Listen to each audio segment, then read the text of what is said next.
Nashena na DJ Sam Five T again, woman the big J Ubaba kudanana Baby atina kumbotukana Ey, Teita sobukana Mashoko waka ipati chiuzana How can I trust a woman? When you no funga na gara When you no funga na gara How can I trust a woman? When you no funga na gazama When you no funga ni jifara How can I trust a woman? When you no funga na gara When you no funga na gara How can I trust a woman? When you no funga na gazama When you no funga ni jifara Because you know wakuzita wawe loyal Wakudana na nema kome abeparo yao Panosunga machai panopeka fomao Pati shimezili abnormal Pati jida nekataza choisi Inga waiwe yangu choisi Wakumanya ne vano pamba ne maroisi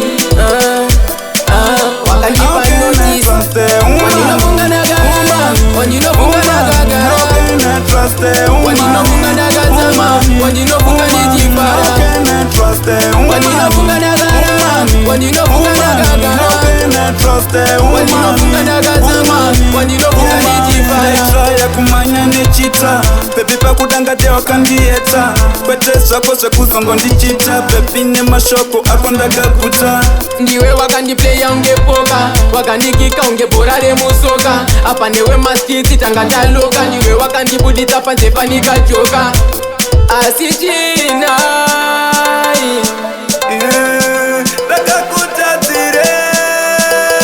How can I trust a woman? When you no funga na gara When you no funga na gara How can I trust a woman? When you no funga na gazama When you no funga ni jifara How can I trust a woman? When you no funga na gara When you no funga na gara How can I trust a woman? When you no funga na gazama When you no funga ni jifara Yaiva resi yelambone Benz Baby ukatoa friends zangu kuita Benz Chandaka kwanisa kutenda tenzi Asina mbovera sandisha isa mafans Ndaingoti oh my god Chandakakona kutenda my lord Wakandinyadzisa muri murodi But yazinditsadzise kuenda abroad How can I trust a woman? When you no funga na gara When you no funga na gara How can I trust a woman? When you no